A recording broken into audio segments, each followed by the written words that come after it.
kape ari tekkinde posuji mon onon yidbe moftude e hutrade kopreji mon cadele mon ngasi halabi cerra ya Play Store walla Google Play mbada télécharger kape keba application ma posma tekka kopreje pofta kape ngande ko kanyum buri webde do e nder leydi Sénégal to banginel dugol kalis hay mbudo a yobata tirade kalis hay mbudo a yobata mbele kape ko don haadi mbien ala so tawi ko automa jogida a ari e station ngaji EDK a sodi gasoil do ponoda yobde ujunere kala ko temedde jeenay mbudu jobata walla nadda koy boutikaji amen low press kala ko codda jobirda kape ene jogi ko ustantoma to bange nganyari posma walla ko jolof chicken codda fof ina jogi ko ina ustonoma kape ina tawe e nder réseau ji mum din station ngaji EDK gonde nder jokli Sénégal kala e kubal wat télécharger kape njeya horema njeya jawdima mbemna ngurdamma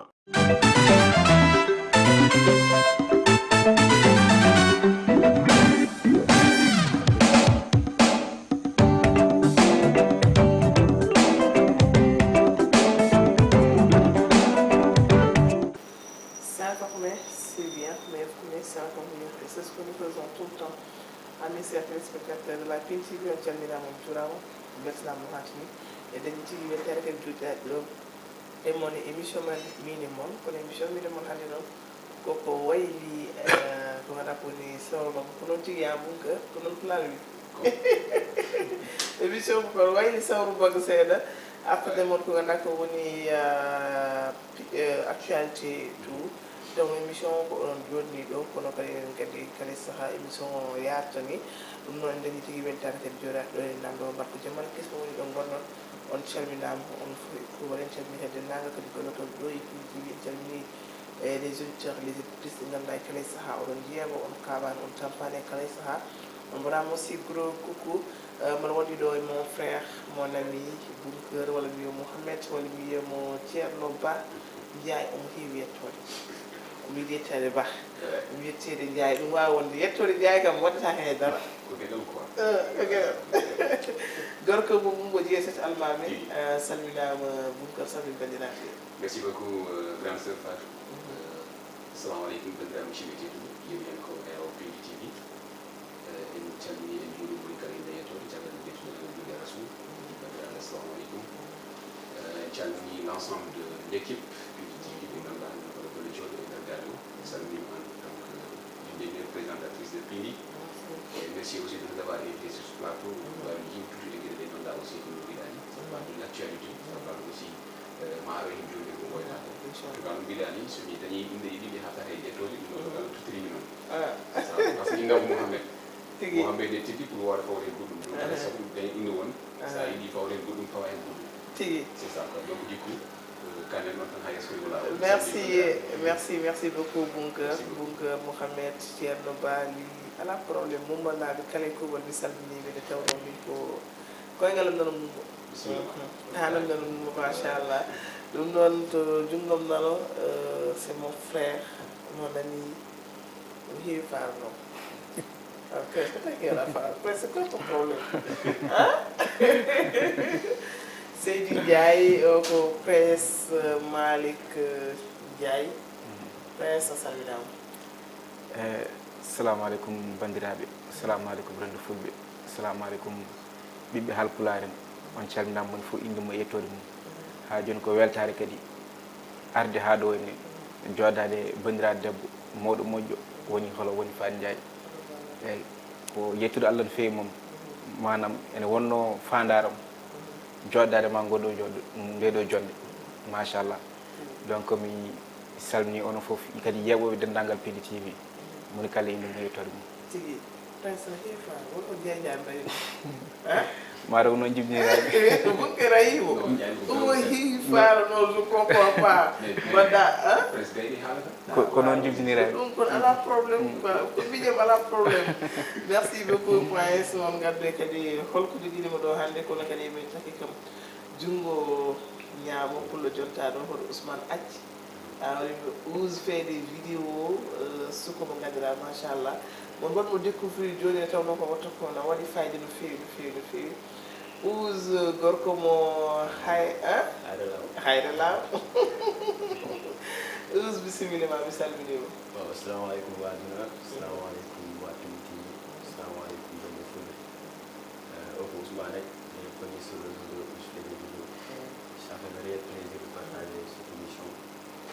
les Martin Pipo, Banjai, mon frère Prince Mali, aussi Mohamed Pita, Guantanamo. Si, minen ɓuri weltade ɗum noon hannde noon émission ko émission marnanaɓe, émission bokke jalluminaɓe, émission mumbanaɓe, émission ɗoyde kadi ni hayre lawnaɓe e émission Sinthiou Amadou Mariam. ɗum noon ko onon te émission émission woni côté Sénégal côté Mauritanie. c'est ça ndeysan émission hannde welam c'est ça vraiment waɗi kam plaisir no fewi joɗade e mes frère woni caméra o ko Ali Fall on ko tanam wondude kadi wala ɓiyam Ali ka ɓiyam de taali galle ko taali kay ka ɓiyam Ali ko ɓiyam wondude o ganduɗa woni Djiby Dieng Djiby kam joni no heewi faala kono ala probléme ɗum noon ndi hen ƴewɓen jeggal garti en mbawen yaññade ha hande holko woni teɓɓere men ɗum kam min jogori yewtude suuji jomiraɗo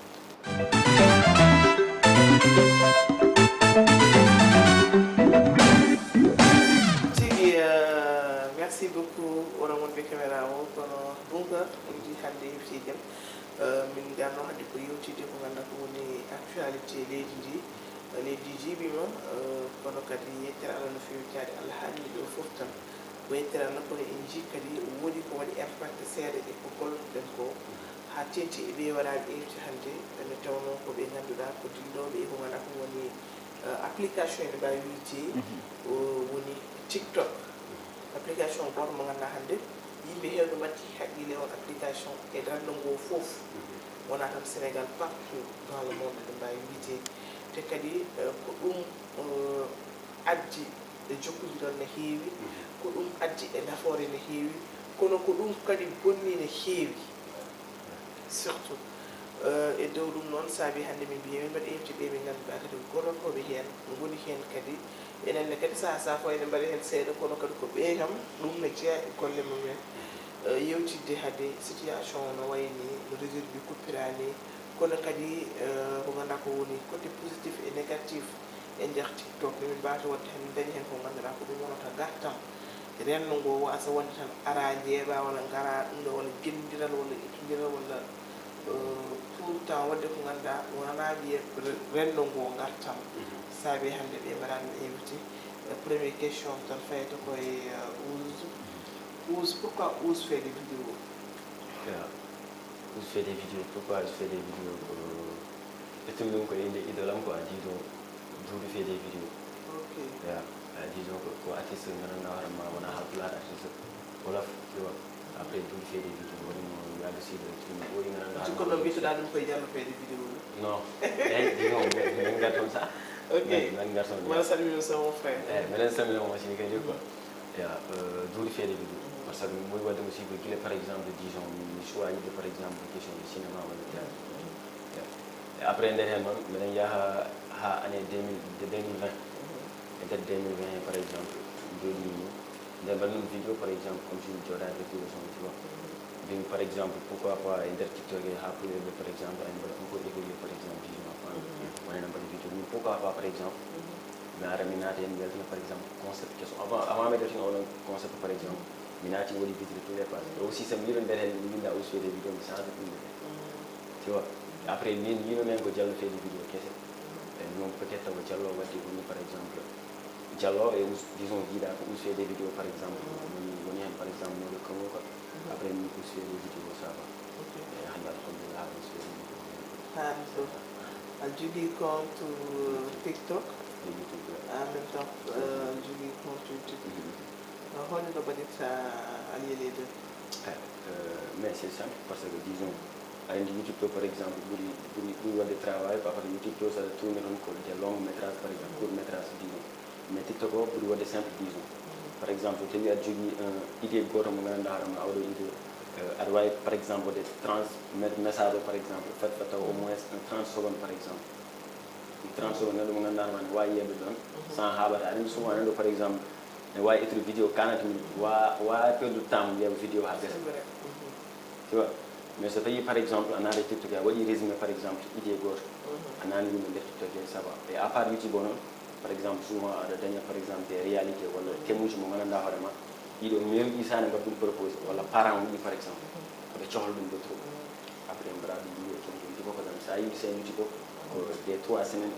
par exemple nous on dit rien vidéo quoi mais di détail TikTok disons chaque jour wala disons par 3 jours il y a ton vidéo question c'est vrai TikTok ko ɓuri webde quoi c'est ça mais ɗum tawi min garoy continue ɗi vidéo uji ma prince presque a waɗi terrorisé monde o awa terrorisé andi mbiyano ko min woni animatrice du groupe kono o kam min ko banggue gattinomo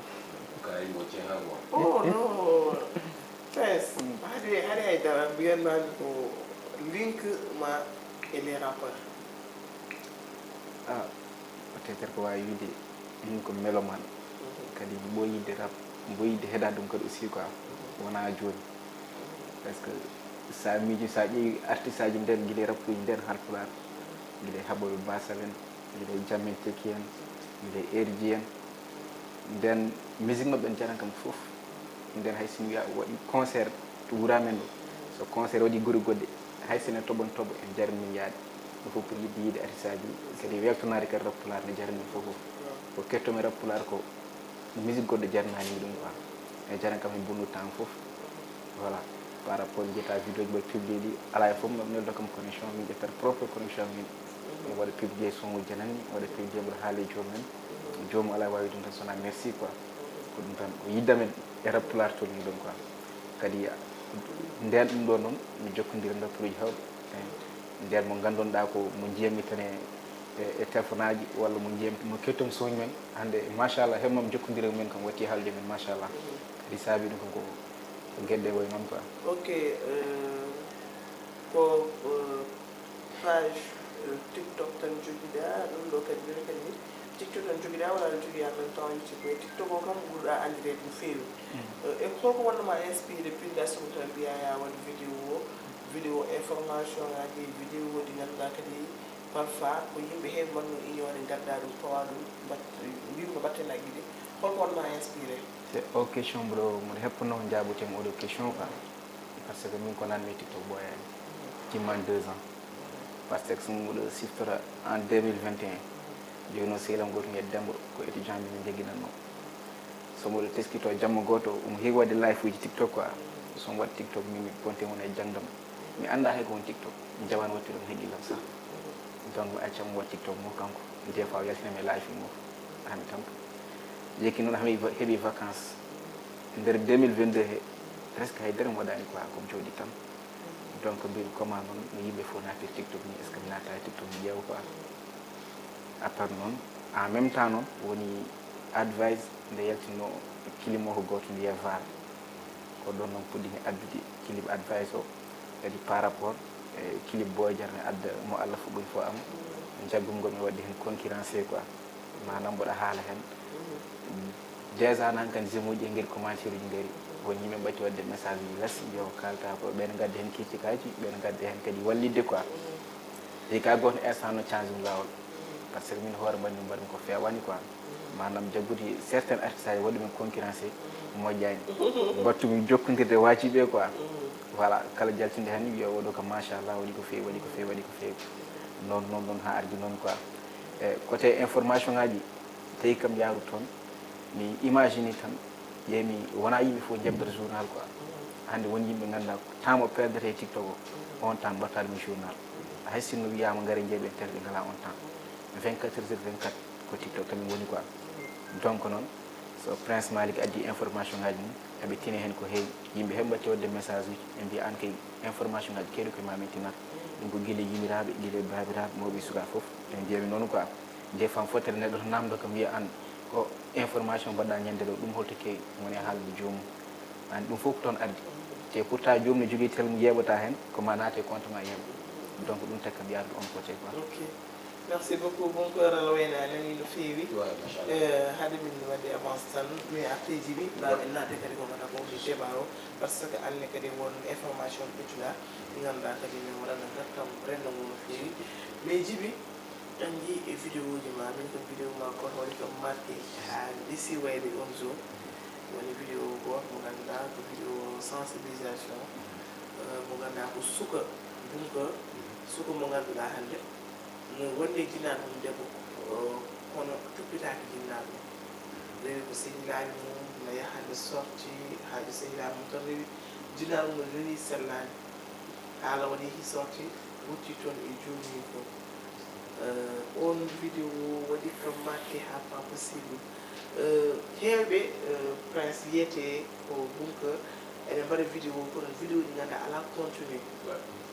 holko o mbete a windan vidéo ji ha para walla wonɓe ngannduɗa ga tottoma idée tan wiyema wat oɗo vidéo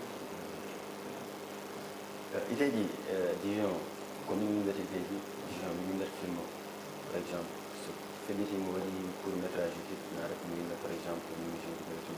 mais komin windata kono wonɓe caggal suman ko wayno par exemple yaro hen minen séminaire o passage wiyata sari bokare kenen min jour min mutirmo jour en min par ce que mi windata kala ko mindani naara hayde mamɓe so tawi résultat o ko ɗum noon min te ko projet wonde ndimo ko mballon quand même par exemple walla mbanno kam rectifié kala ko wawa ndeyre te disons ko zoommi ɗon youtube court métrage o wona min windi winde kono wona ɗum ɗon min windi mi windi par exemple mi yaara bange goɗɗo ɓe mbiya noon ɗum sawa ɗum ɗo mo lolu ko change mo mbatta ɗum ɗo par exemple keeɗa wadde vidéo ji ma ko fouta koymo ɗum par ce que disons daga ɗo potence après jiko après so windi noon court métrage uji après mi haalna kala kam ndiyam change ko ɗum tan aussi après mbaɗi ɗum e jiko après kala ko wawi gandanɗa moyen ko fati halis walla transport fof ko kamɓe gandanɗa mbaɗi ɗum sanimo passage par ce que kala kadi kono mbawi wadde disons ko kamɓe quoi wonodunoɗo yen wono weeɗi on wiyete won jarano quoi yeeɗo mi salminima no fewi loddi kam ɗumkar j' espére que anani heɓetani ko haala ko ko wonde caggal vidéo ji ɓuuri hewde ɗum darto he inchallah so émission o ɓuuri yaydede holko mbeɗonɗa hen koye bon ko adi fof kadi ko yettude no fewi daranoɗe dari andi gueɗiyanko goto wiye ndiaye seeɗo amadou leydi la mauritanie o wi so won leliɓe luli no janane won dariɓe dadiɓe no jullaji ces jours là en mbawi wiide ce sont des jullaji dariɓe ce sont des ɓe ganduɗa woni ko rendo mumen e saaha mumen kadi nan waɗa hakke bawɗe mumen donc hono ɓuri wawi addirde donc ɗum ɓurti retouche e société o kadi ɓe dañi sens hawrude e monde de technologie monde numérique fami monde mo ganduɗa hande vraiment pour de véhiculer une chose très facile ko wayno TikTok bon eɗen mbawi donc c'est une application mo ganduɗa création de contenu de vidéo à courte durée quelques secondes après ma 1 minute au début ko ɗum wonno wadde hen wawi waɗi digitissement tout ça au fil du temps wawi legui wadde modifié avec ɗiɗe ɓeyata ɗum kadi gadde hen ganduɗa homadeɗe kese les applications c'est comme ça qu'ils fonctionnent de temps en temps fof ɓe gadda ɗum ɓeyde hen goɗɗum après yimɓe kadi mbawa hutorade quoi mbawa jottorade par ce que wono ɗen ko youtube e goɗɗum ɓen waɗi TikTok ɓuuri yawta comme no wima nane ni y a des gens ɓe ngala la capacité de huccide télé tan pendant plus de 20 minutes ou 30 minutes noko télé donc quelques flash tan walla ganduɗa un petit briefing d'une information rek nden ɗum o yiya fama rek ɗum ɗon kadi walla no fewi c'est le cas de TikTok e non ko TikTok heeɓi ampleur mo ganduɗa kadi koko ɓeyda hen par ce que mi wi affaire ɗo ko wiyete flux de tendance c'est à dire ko waɗi créé affaire c'est ça quoi donc waɗi créé affaire goto mo ganduɗa ko tendance virale plutôt anani tendance virale ko c'est à dire sa waɗi vidéo automatiquement rek yimɓe fof jiyat ɗum mon ɗo yiyat ɗum quoi donc gueɗe ɗe ganduɗa kadi c'est à travers donc leur connaissance et la programmation des applications woni affaire ɗo ko wiyete algorithme du flux ko ganduɗa kadi wona transférer les données de manière plus rapide par exemple des vidéos vite fait yimɓe jiya ɗum en temps réel ɗum kadi ko ganduɗa walla par rapport aux autres applications ko waɗi ɗum quoi ɗum kadi ko ganduɗa bon kala ko jiiɗa ko waɗa créé waɗi deux aspects aspect négatif et aspect positif e jino ko neɗɗo a naati hen an gonanoma hen e holno jarata hen aɗa wawi bonde aɗa wawi fewde hen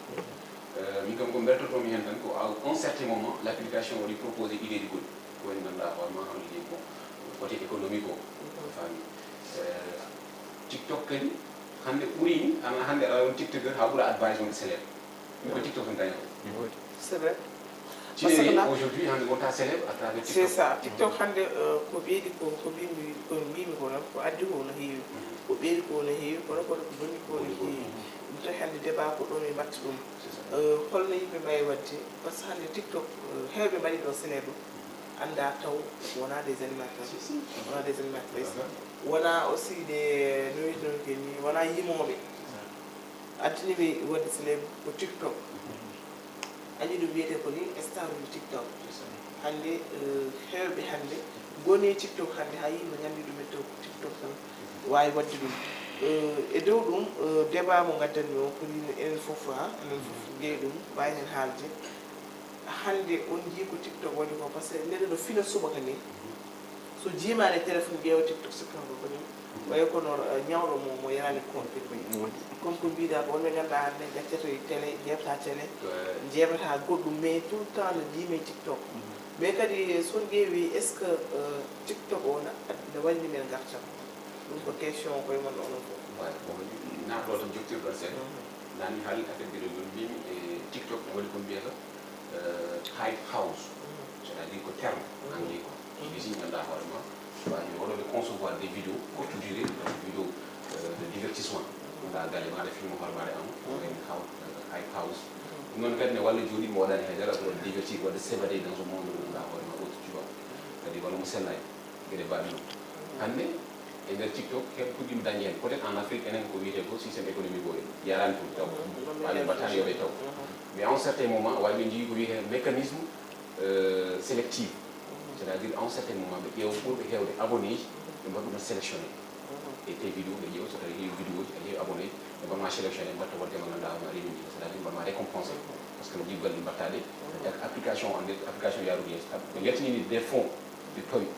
pour ces genre de jeunes là so tawi a heewi vidéo ji abonné ji oto mo dokkiɗa ko kono sénégal kam jeeya hen afrique jeeyani hen taw la plupart mbiyata ni sa yiiɗi yoɓede il faut bon woɗata nde waɗa par ce que wonɓe mbatta way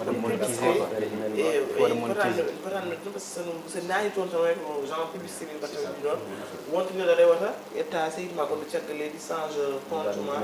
et tout walla sinon wonko keɓata won compte paye oɗon gandi to guiɗmi faari ɗo ottoon mbatta transféré te cadeau après woto ko jibinanma et tout mais question mo kalmi joni o est ce que tiktok no wayani min gartam way pour min wonon min gartam d'un côté mbaɗa haalno ha joni dans mon raisonnement o waɗi côté mo ganduɗa ko réseautage wiyete social tiktok a permis ganduɗa hoorema de créer des links waɗa créer ganduɗa hoorema des connaissances comme hande ɗum mbaɗuɗa e waji bini qui déjà connu à travers tiktok ɗum no kadi c'est intéressant c'est la jeunesse e kawra e monde goɗɗo e monde virtuel par ce que mbawa hawrude dingiral enen e kawrani dingiral fuuta nden wonno ko dingiral ndemam gayna dingiral ɗum wonno fuuta ene kawrani dingiral kawruɗen koye domaine monde numérique kawruɗen koye plateforme uji kawruɗen koye dans les applications ɗum ɗon kadi c'est important aujourd'hui mbawa jaggodir toon hutodirde toon mi haalima e parlement début sa ƴeewi ɗi avantage uji waɗa wawi application waɗa wawi wono waɗani men gartama heewi il véhicule des informations très simples et nettes et claires en briefing ɗum kadi c'est important jiiɗa goɗɗo ɗum ne heewi peut être mbiɗo ko wawi ɓe ngar hen wapolisi la parole pour min par exemple tiktok o ne waɗi par exemple avantage woni ne waɗi kadi des inconvénients par exemple ne waɗi gartam disons kadi par exemple d'une part kadi ala gartam par ce que disons aɗen tiktok waɗi ko yeeɓor e yeeɓeteɓe min faami hokkuma par exemple e yeeɓeteɓe par exemple ne waɗi woni en yeeɓeteɓe kamɓe tiktok umini par exemple ko yaltude wone galle mum waɗa vidéo avec plaisir quoi wona yimɓe noon mbaɗiri vidéo par exemple e pour buzz wona yimɓe mbaɗiri vidéo ko pour dañi hen weccede wona yimɓe mbaɗiri vidéo par exemple ko pour commerce tu vois mais disons que mbiɗa wawi wide ko an par exemple jeeɓeteɗo an fonno jagande par exemple woni hiɗi jande ko an joɓata tebbal par exemple so tawi an aɗa waɗa des vidéos par exemple a yii ha par exemple a dañi nombre d' abonné mo gandanɗa hoorema an te suivi par exemple mais pourquoi pas guddita boutique ma walla goɗɗum aɗa waɗa toon des publicité so tawi tiktok yoɓatama disons tiktok afrique yoɓata n'est ce pas a dañi des flow par exemple plus de 70 000 personnes yamma so tawi par exemple sa a soodi ɗo par exemple muusdiyam sa a foti muusdiyam wawi kam jeewa ɗum par exemple a woni ɓe arde soode n'est ce pas walla goɗɗum et cetera fati ngandon banggal no waɗi gartam no waɗi woni hen kadi yimɓe ɗen mbaɗa gandanɗa hoorema guddita tiktok taw ko yeɓeteɓe ɓe nani hen haalis sans gandanɗa hoorema image ɗum c'est vrai jiso ko an Fan Ndiaye par exemple aɗa wawi siwde min en ko min aranmi uddire compte tiktok mum Fan Ndiaye taw wona Fan Ndiaye wonɗo et je gagne de l' argent par exemple mi wayna jomi de image ma e nder youtube mi waɗa hen gagné l' argent sans mon image par exemple wadde sibon wadde par exemple souvent ne waɗi par exemple des intérêts quoi e bangal kadi gandanɗa hoorema yeeɓoɓe ne waɗi gartamde trop ne waɗi kadi des inconvénients comme ɗum par ce que min jogino sehilam goto mais ko yimɓe bonnote connexion ko no heewi a yiyande sode connexion woni hen ne jeeri ɗum te tiktok ko watta consommé connexion ko ɓuuri ko facebook watta consommé ɓuuri ko youtube watta consommé instagram et tout te kadi min ko ƴahnimi hen yimɓeɓe mbaɗi accro voilà bat accro e TikTok sa jimi hen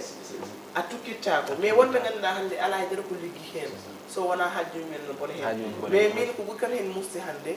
application ko mbimi ko min banggue mbiyen ko ça va parce que hande waɗi link uji kewɗi minen ma sen ɓe gandiri hande ko sababude TikTok link uji kewɗi mbaɗi ɗum hande yiyama ɗo ɓe ganduɗa hande wonti petite famille taw ko TikTok waɗi ɗum par ce que hande a toñan neɗɗo tontuma yaha après gonton sehilaɓe sababude TikTok ala yiyen neɗɗo bon wonɓin mon jogui hen ɓe ganduɗa c'est fan sujam e tout mais hande ko jinmi wiide ko boyodiral ngal e TikTok par exemple nan yeɓoɓe he yeɓoɓe woni hen par exemple ne kaɗa ɗumen yeɓ TikTok walla ko ɗum ko perdre temps walla jangata bien sûr kono woni hen yeɓoɓe TikTok par exemple waɗi avantage e ko jeɓat ɗum ko par ce que mbiɗa jogui sehilam gonno wiya Abdoul ngol o waɗano exemple Abdou Sila disons ñande foof mi yiyatmo e place goto tawi o jooɗo ɗon mo tukki e téléphone makko mo yeɓa TikTok quoi après mbaɗa wiyama an janggoyi mais mi ar lawol gotol tukkimi makko jimmomo naati page goto page o ko mat o janggatno toon mathématique o waɗanno ko suivre ganduɗa ma fleur goto on jangintu quoi affaire de par exemple mat ɗum o ƴewonno sa ɓuuri ko wadde mi waɗi ganduɗa hoorema o wonta par ce que kanko mon janggende TikTok ɗum noon ko on banggue min jiiɗi waɗi orienté yimɓe ha goto foof jogo continue ko ganduɗa ko e nder page mum ko minen hande bon ko divertissement tan nani min hen kono wonɓe ganduɗa gandira ko TikTok ko ɗum tan woni hande ligguey mum so woni star hande ko ɗum ɓere ɓen darde men foti wonde ko wadde sensibilisé darde men foti wonde ko jogade des contenu ɗe ganduɗa ñande fof no cukalel nguel naati ko yewde walla an soit mawɗo sa naati ko yewde sa yalti a wiyata sami andiɗo mi natta e oɗo page comme no mbirmami ni an page ma o hande ko de vidéo de sensibilisation page prince yiyanomi hen ko ganduɗa ko début o waɗatno ko classe uji muusi waji ɓe puɗɗi ba commentaire uji ne gara après foti foof kadi an orde ganduɗa hande won commentaire ɗi ganduɗa hande a wawa walla vidéo ji ganduɗa walla information ɗi ganduɗa a wawa hedde ɗum ni galle ma sa naati e page mum keɓa ɗum anini mais hande ko bonni ko hande vidéo bonɗo atte nangirte ko TikTok kaari woni vidéo bonɗo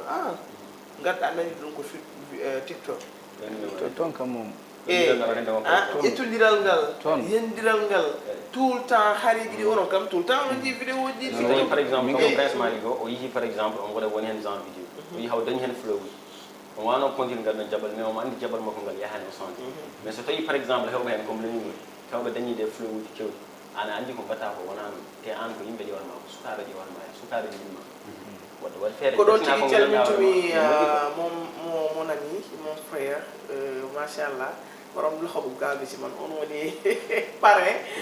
mi salminimo no feewi parrain début ƴetto émission ɗum ɗo waji mo fof on gandunono waɗatno vidéo ji mum ko ƴettode e heewɓe ni ne yewanno vidéo ji mo sababu nomo ƴettono ne woodi e kono so ndewi so ton si parrain joni natti ƴettade usse TikTok e namdi momi parrain ko tawi o wi won kilifa goto nuɗɗo ñaaguimo yo accu ƴettode aɗum c'est très important ne woodi mais hande wona véhicule des messages mais prince oɗo prince no jiirɗa hande gueɗodiral ngal e nder TikTok e ɓe ganduɗa ƴettude ko vie mumen foof mbaɗe TikTok ɗum kam no comme no Ousmane wimani rek hande neɗɗo so boni kañum wela boni hoore mum won bonɓe ha heewi ko adi TikTok ne ara yimɓe heeɓe boni guila réseau social ara guila WhatsApp arani Facebook arani TikTok arani guila YouTube arani guila nden yimɓe heeɓe boni hen donc so neɗɗo a tant que ka mawɗo Allah ne waɗema haqqille donc aɗa yenana an ko mbatta ko foof ne yiya yummani yiya bamani yiya neɗɗo goɗɗo ne wawi yiide haalana yumma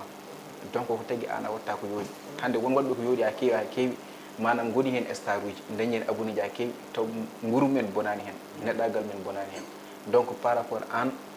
jaggal gurdam ma foof mbaɗa ɗum e TikTok rutto kadi an ala foof dañƴa hen e galbidiral ngal voilà tout le temps haareji voilà ɗum ɗo moom min cafti wadde vidéo ji min kaala mais sa haali jomumen nanguittama kaari no mowni kini walla kaari wawa wiide ne wawi jomumen walla an ka suka a famɗiri ko gonɗa ko par ce que an sa woni kandi ka gorko moɗo kelfar walla ka debbo moɗo kelfar hande wonko poɗɗa wadde ko yooɗi ko wona darade life uji ene ƴettodire yumma e bama ko ni mi waɗi ni yumma waɗi ni bama ne hersini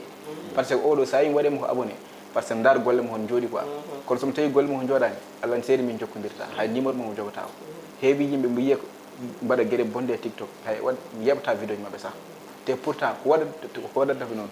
c'est que woni yimɓe nan caggal ko ɓen dokkata doole ɓe jeeɗa ɓe ƴetto walla mbaɗa gueɗe bonde ɓen dokka ɓe force ɗum tagi ɓe jaa ha gon instant ɓe cikka ko mbaɗa kon fewi taw fewani taw mbaɗamo encouragé o so joɗima caggal ma haalama ko boni donc adi fof noon ko neɗɗo waɗa ko moƴƴi quoi ɗum woni lawol mais gaybodiral ngal wona hunde fewde surtout hande sen nani eɗen wiye fulɓe ko yimɓe tedduɓe fulɓe ko rimɓe ɗum ko fulɓe nden wona fulɓe joni hande ene fof ji fulɓe jonni mbayi hande kala ko jeeɗa liƴƴi goɗɗi hande sa rewi e nder fulɓe mbiyata ɓen ɓuuri bonde guila réseaux sociaux sa yi ɗum enen ɓuuri bonde hen enen mbawi hande ƴettodira a yiyat hande bande debbo on waɗi gueɗe bonde jagga curta ɗum tawi gortinade an aɗa tinde par ce que ay récemment tan no wonno vidéo goto bannoɗo viral e réseau ji ɗi taw min ha ne kemmi vidéo woni ɓooyani mi numéro waɗi ha waɗi quelques jours min aɓe jekkiti mbaɗmi téléphone tan jaaɓe tan jiimi goto fof no haali goto fof no haali vidéo kaari voilà bon ça pousse an bunka ndeha ƴeewoya vidéo holko voilà ko ɗum noon c'est que o addi ɗum ko jomumen ko jahat institut ji whatsapp mbaɗa hen ka amna ko mbiyata ka amna ko an on ɗon ka ne wawi heftarema an wawi heftade yumma ne wawi heftade miñi wawi heftade mo woni donc neɗɗo e suur ɗum neɗɗo waɗi bone ko hoore mum waɗani ɗum tagi kawoji kewɗi ne mbaɗa hen ɓe mbiya maali holko tagi haaltani ɓiya min wona haajam neɗɗo goto fof hoore mum waɗi sa waɗi bone ko mbaɗanɗa hoore ma sa waɗi ko moƴƴi hoore ma mbaɗanɗa donc min jaggata hay ɓiɗɗo goto mboɗo surta ɗum hay sinno mi adimo tinde mi jaggata mboɗo surtuma wonen kaldita ɗum noon ko pour vidéo ma ya yiye daña hen semmuji daña hen foof no ɗum yoɗani par ce que hande sa miijima hande miñi waɗi ko boni a darta ko tiktok aɗa wiya kaari waɗi ni ma waɗa ha ɓenna hay goto yiyatama waɗa haalen donc mo jeetani kaala hen ɓe foof ɓen sa ƴeewi walɓe ɗum ɓe hay goto ɓe jiidani hen te rutto jommen jaaha caggal ma walla jidoro goto instant aɗa fotta affaire cehilagal walla potta gandodiral aɗa fodde men a wadde men vidéo ji to an ka puɗɗiɗ bonni indum ha paari quoi maintenant ça fayi voilà kalɗa ɗo ko mi yi kamu mais ko noon quoi aɗa ɗum mbirni rek vraiment vision bien dit quoi aɗa andi kala ko jiiɗa aɗon ko haal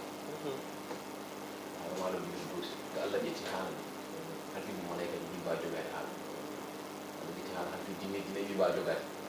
ƴetti haala halfini aɗum wi mba jogade woni kala ko jiiɗa e aɗum ko haala fewna haala bonnata sa ƴeewi nder galle si yimɓe ne haala gokon haala gonɗo haala moƴƴo ayi ene yohoy gonɗo ñoore moƴƴe galle o beene ɓuran jami gisa mais so tawi gokon yohoy gonɗo bonani haane nantoyere galle waɗa puus c'est-à-dire donc la communication est à la base de tout kala ko jiiɗa ɗo ko haalade ɗum mais so tawi eɗen kawroya e dingiral to ene tiktok enen jewtoto wonko addi ɗum d' abord addi ɗum ko haala d' abord kala ko jiiɗa ko haala woni caggal ko ɗum affaire o kadi bon so gertogal reweteno yo ko jaratoɗo majjirɗum sa rewe woni hunde wonko majjirma or que enen no valeur majjani sahilagal ɗo hen yuɗitade rek allah tambinani hay goto application ni naata hen étape poɗɗa yettude ka yiɗa ko goppa walla ko moƴƴani ko goppa c'est aussi simple que ça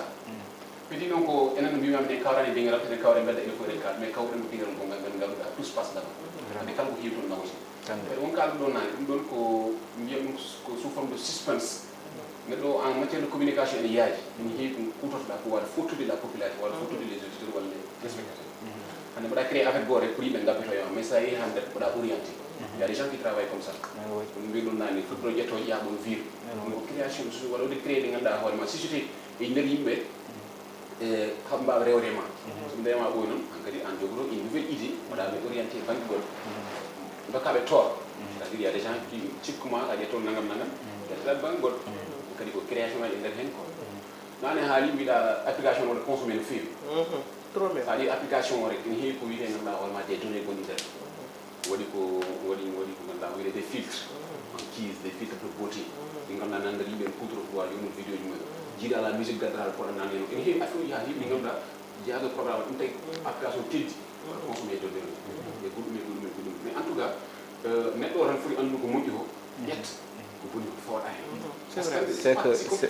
c'est que yimɓe bonɓe ko wonɓe caggal ɓe dokkiɓe doole par ce que sa imagine saɗa ɗo ko moƴƴi a yitani hoore ma sa yi mais e dow ɗum par ce que premier vidéo uji maji kam critique ma ɓurno hewde gonɗa critiqué les artistes ɓurno hewde mais prince anani prince kam yimɓe noddi kam ɗo allo par ce que ne mbaɗami nommé maire animatrice aɗa hen wadde vidéo e prince mali bo fa ndiayoɓe cikka prince mali ndiaye fa ndiayoɓe cikkata ko wonko min jiiɗi an frère ma o an aɗa waɗa encouragé les rapports kono konko waɗan critiqué tan a meeɗa dañude probléme e rapport goto nodduma walla goɗɗum rapport meeɗa dañde probléme hay rapport goto mais mi dañi rapport ko mo ganduɗa waɗi kam ko muusimi quoi mais so beela mboɗa haalde inde makko ni presque woni lekki kan lekki sammi o jeeya eyyi par ce que muusi kam ni woodi kam ko woni yimɓe ko intérêt ji men jahade quoi min lekki kan meeɗa antirde min meeɗa jokkodirde waɗi goto instant remin kawre tiktok par ce que min somi yi rapport mbaɗa ko yo tan min mi yiɗat jokkodirde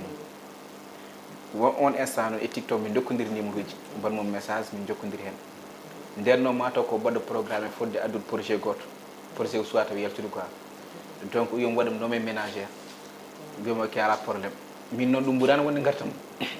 saabu min mboƴƴi heewi haajuji quoi eyyi e nder ɗum noon sa feddi wadde nommé neɗɗo ménagère yataw an wonko darantoɗa ɗum o wi noon ko yo fuɗɗo wadde publication ngaji min comment mboɗo ƴetta haalisam tan wonnoon publier mi anda kanko darde makko mi anda holɗo yaltinta projet makko mi anda holko yiiɗi mi anda hol fandare makko min mi tampata hen dow maire taw minne mi ala hen fandare quoi min noon mboɗo ƴewtidomo mi ƴeewa so tawi kanko min mi addinimo programme mi ƴeewa holno yirata ɗum waɗi goto instant wi kam Malick mi yiyani vidéo ma ha joni mbimi o saaha joni de mi sellani muñanam ham sella ayi yeehi ka goto instant o wi kam Malick ha joni mi yiyani vidéo ma mbimi ayi walla ɗe balle mo nangui quoi c'est kon programme goɗɗo poɗɗo wadde o yiiri noon hankkadi min weela o waɗi kam bloqué o perdi numéro am min te projet makko ne yaltinde min mi tinnani o waɗi concert aji makko fof te mbo ƴiyamo tiktok waɗa live uji makko mbimi oɗo joni ko intérêt o arduno hen min wondi kam non Malick mon frère mi jaɓani toon non par ce que no wawi wonde malentendu no wawi wonde a faami to kon peut être no yirno ni e an no jirɗa ni yaaɗani ko ono mbawi jumde tan e haalaluji kono ƴettu numéro mo ko c'est ça mi noddomo après ƴeewen andi ndeysan 2023 aɗa andi nden premier o mbin ɗon ko Miin E Mon arɗo ko jiibde les rapport kono kam 2023 garmi ko weldide les rapport non min mi jagganamo haydara eyyi c'est ça joni so émission o ɓenni ma noddu min kalda après jewti ɗon no andi ko mala entente tan min mi jagganamo haydara a tangom connecto omo yennama andi Malick omo jokkodiri e Malick so wayri nende rokora wadde message ha ɓaade wiino mo sellani o rokora wadde message wiyama seɓori min ne ƴeemi tan kanko no ardunoyam ni mi ɓeeɗo wadde jarade rewde caggal men quoi e maccu jomumen tan jaa ha dañcoya haaju men wasta garte ma ɗum tawi mi tampanimo te wona kanko tan yimɓe hewno mbatten garta tan pour haajuji men tan waɗama ɗum naggam pour no belnoma quoi an ya accu haaju ma foof mbanna ɗumen taw so tardi an ko an tardini hoore ma kañum keeɓi ko keɓatno te yimɓe heɓe ko noon gara ƴetta numéro tan mbiyam waɗa ɗumen vidéo somi waɗi pari monta yiide numéro uji men hay estituji men mbiyata mbaɗi FC numéro ko ɓooyi an ɗum yoɗani quoi non ɗum fewani ɗum fewani ɗon neɗɗo rimdan no feewi voilà so neɗɗo ƴettitamo ƴetti connexion ƴetti fof mum ɗum tawi mala waɗamon conseil toon wona vidéo mo keɓɗo fof mbaɗon publier il faut mbaɗon vérifier les vidéos il faut mbaɗon veille les vidéos vu ko onon tiktok yoɓata mi yi ɓe ganduɗa de min ɓe nani tiktok sa wi ɓe waɗno vidéo ɓe mbiyata ko temps vidéo ko temps kalɗo gonga yimɓe liggoto c'est la commercialisation c'est ça vidéo ko temps ɗum ko temps ɓe fof ɓe mbawa ɗum to popoyi mi waɗanno forcé à ce que oɗon jomno ni mais ƴeewon no peñuɗon gueɗe mon ha ligguey mon kadi yaara non ɗum ko au début wonno ɗum ko au début wonno kono joni a yobno joni a yobno joom yobnoto joni oppimono mbeɗa ma e jibi parfois waɗani ko ɗo min Ousmane c'est ça jafata Ousmane ɗon min jitta émission nde tawno temps o gasi kono Daniel moment tan haade ma uddude parfois vidéo ji ɗi so watta compliqué seeɗa ma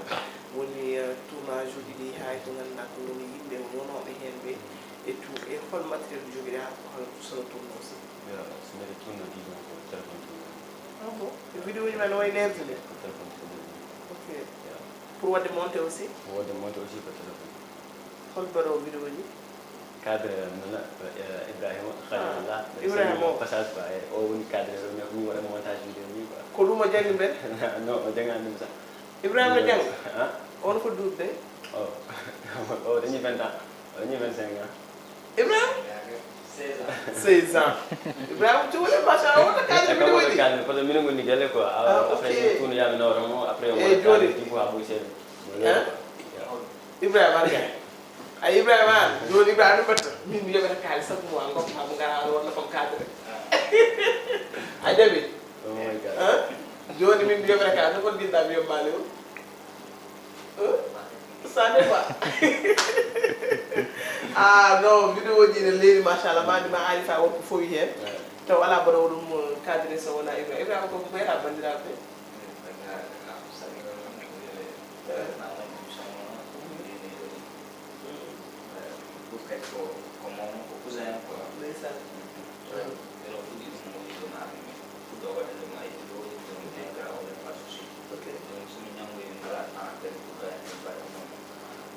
ok omo yomma eyyi ousé wattu yobde boyo ha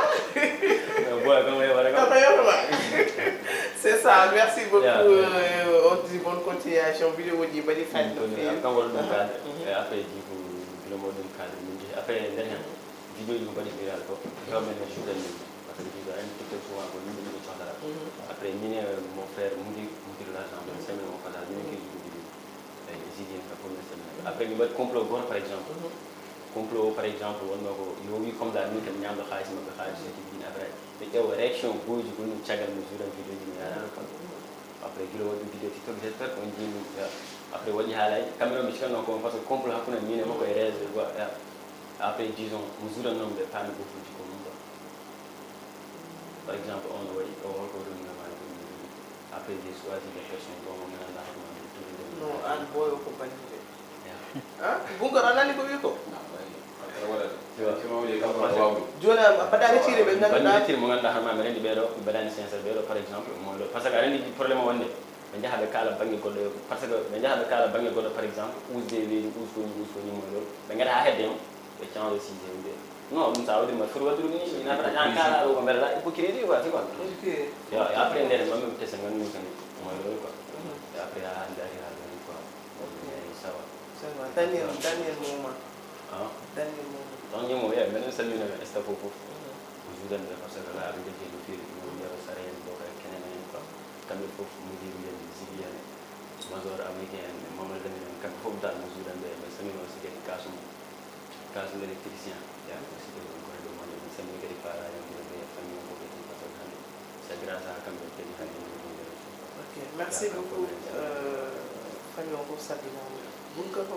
merci Fatou Allah jarama rettanama no fewi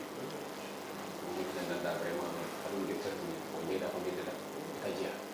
ko jeeɗa on waɗe no welma ka jeeya waɗanma ko jemmeɗa hoɗe fodema ko ɗo fodde ko hunde nde dentuɗen wona kala waɗa hen fodde mo hattima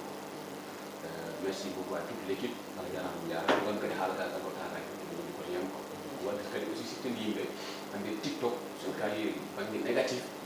ene waɗi ene heewi yimɓe moralement hande bonni la morale des jeunes d'où la publication des vidéos sexy nangam village ɗi jira c'est perte de morale witte tu vois ɗum waɗa ɗum quoi manque de conscience waɗanma wonde ɗum mbawi wide application ngaji wadde so tawi no wonno ko conquête walla wonno ko guerre kamɓe ɓe keeɓi men moralement par ce que moral haɗa nden wadde ɗum hunde donc ɓe keeɓi ɗum quoi kadi ndi côté TikTok haɗani tan e bonande moralement mais waɗa bonande jiiɗe côté environnement aussi parce que hande TikTok ndeɗa wurduro téléphone maɗa waɗa connecté e waɗa dégagé par exemple maximum selon les recherches 12 grammes de CO2 aɗa andi CO2 woni dioxyde de carbone dioxyde de carbone woni air mo moƴƴani pofre woni dioxyde de carbone aussi les scientifique ne ngandi ɗum hande parce que nous la plupart du temps TikTok hutorte koye systéme Android waɗi iOS waɗi Windows et pour ɗo koye téléphone ngaji ɗi ganduɗa waɗa dégagé des émissions ɗi ganduɗa peut être c'est invisible à l'œil nu mais bonno ko heewi kadi ɗum tan ko ɗum heewi kono ɗum ko vraiment ko wiide tan woni kadi so naati hen on milliard woni kadi kadi andu hutori hen ɗum tan woni alhaali o quoi ɓe jii koko mo fokko folklore quoi kadi bon ɓe ƴeew TikTok nde waɗi ha ɓoyi nde waɗi proposé une nouvelle chose c'est à dire pour les entreprises et les businessmen mbaɗi créé affaire goto mo ganduɗa ɓe ƴetta waɗa wiyete produit pour les vendre c'est ça yimɓe liggo hen no fewi so yimɓe liggo hen c'est mbaɗe important aussi waɗi fayida carrément vraiment kala chose jiiɗa remo des avantages des inconvénients ɓe jimi neɗɗo so ari tan yonde ko addimu o arta ɗum après waɗa ko foti kono en jaari état o noon e mbaɗa net suspension o noon guuru seeɗa eɓe jakki ɗum toon sabu wonɓe ngannduɗa hannde ko heen liggoto min jogii sehilaɓe heewɓe ngannduɗa hannde so nganndaama ko ɗum nganndira ko heen liggoto finto suba ama e moto no mbaɗa live aji men ne jeeye kadi ɓe mballani sukaaɓe yolo komin deeje e nder leydi ndi kono kadi eɓe ngartir ko ngannduɗa ko woni réseau ji ɗi alors tawi donc incitation à la violence tawi état yitami vraiment de suspendre oui c'est vrai certainement ko ɗon haalde kala ko kewi fof il faut waɗe filmé nande kala ko kewi waɗe filmé nande prince dernier moment e kadi j'espère ka wayni bon alors merci beaucoup in calmini yeewi ko meɗen ɓe kamɓe fof vraiment mi juurimaɓe juurimaɓe no fewi ɓuri yom tan yoɓe mbaɗ abonné dans notre chaîne YouTube ƴeewa vidéo ji fof par ce que ko continue mo ganduɗa formation fond fof c'est waɗi fayida quoi waɗi fayida vraiment kadi ko pour leñol tan adde ɗo pulaar lamde ceer adde ɗo ɓiɓɓe fulɓe donc ɓe mbaɗi hakka bawde vraiment pour les satisfaire pour les mettre au courant de tout ce qui se passe dans le pays Allah jarama jarama à la prochaine fois merci beaucoup c'était beaucoup ɗum ɗo Bumba mi salmini Bumba naɓe fof ɗo mbaɗi ɓuuɓal mo grand frère séries o mo ganduɗa kadi ko mawniɗaɗo ko jinnaɗo yo aussi e goggam biyeteɗo mo ganduɗa hoorema Gomel Thiam mo ganduɗa kadi gonɗuɗo o sakaji no alim sey ko mi salmini toute la famille mi andano Gomel jotama mani def yimɓe jiɗi salmini kadi tos junior quoi ok min mi salmini mo ganduɗaɓe fof fof nena pende mo moƴƴano taw plateau mo ganduɗa ma avec maximum de temps wallahi c'est vrai horto déjà ya min kam haadani hokkide dernier mot sa min no inchallah matta e ke ganduɗa c'est des tiktokeur e ko gana ko woni e continue guinoɓe ɗi voilà min kam mbo yinno wadde passage ɗo seeɗa kadi manna kam promotion e artiste aji am ɗiɗo ɗiɗi quoi on woni demik so galère gorko mo bagudin awa sanande bagudin kay bagudin e anno bagudin ko heewi toon falsude ko noon ko artiste rappeur jontade machallah baɗo ko yooɗi kadi bawɗo musique machallah voilà o saha joni o mone guemo kadi omo dari dande tinde machallah o yaltini kadi projet kesso projet baɗɗo fayida kadi ko titre ko ɗemgal pulaar ko yarkoma manda tan ko yarkoma andi ko yarkoma ko yarkoma quoi ay hande ni kalda maɗo 8 août on foti yaltinde son kesso inchallah rabbi kadi koye classe uji hen min goni quoi donc inchallah wata probléme e mon frère mon artiste on woni Zoukana minen gondi wuuro woto Sinthiou Amadou Mariam kadi mbaɗa salmini Sinthiounaɓe foof oɗon calminama kadi voilà donc mi salmini par rapport e tiktokeur uji foof mon frère Ouz fait des vidéos mon grand frère Djibi salmini Prince Polen voilà Demba en kam fof mi salmini weltanima fewi kadi ñaaga fe e matiére aussi voilà kadi ñaaga enen fof kandi Allah wallata men mbaɗen fimde wotere alors ken famdiri ɗo jaam Allah danda men e duhoji danda men e probléme aji musibbaji bondi quoi waɗa men fimde wotere waɗa men haɓere wotere ndenden par ce que fulɓe gandira ko dental gandira ko beldal hakkude men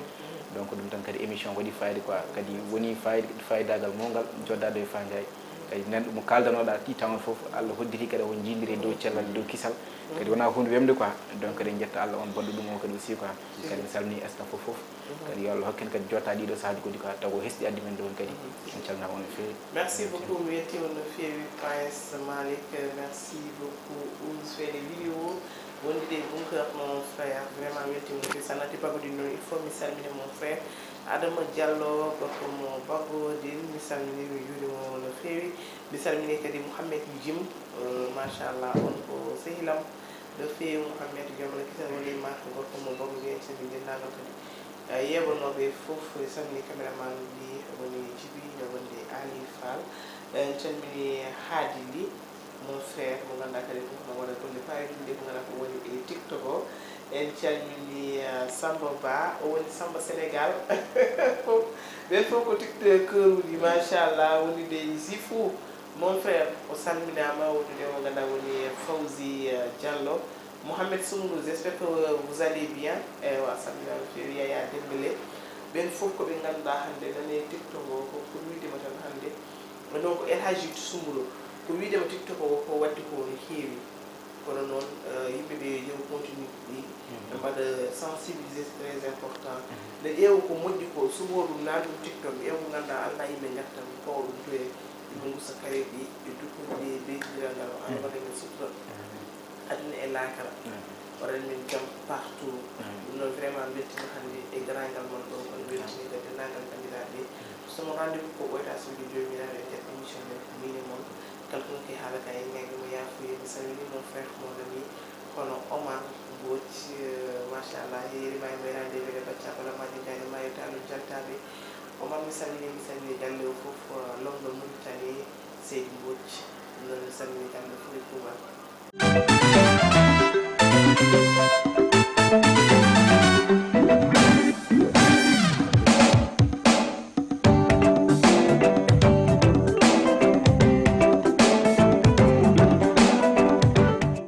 KP ari tekkinde posuji mon onon yidbe moftude e hutrade kopreji mon cadele mon ngasi halabi cerra ya Play Store walla Google Play mbada télécharger KP keba application ma posma tekka kopreje pofta KP ngande ko kanyum buri webde do e nder leydi Sénégal to banginel dugol kalis hay mbudo a yobata tirade kalis hay mbudo a yobata mbele KP ko don haadi mbien ala so tawi ko otoma jogida a ari e station ngaji EDK a sodi gasoil do ponoda yobde ujunere kala ko temedde jeenay mbudu jobata walla nadda koy boutikaji amen low press kala ko codda jobirda KP ene jogi ko ustantoma to bange nganyari posma walla ko jolof chicken codda fof ina jogi ko ene ustonoma KP ina tawe e nder réseau ji mum din station ngaji EDK gonde e nder jokli Sénégal kala e kubal wat télécharger KP njeya horema njeya jawdima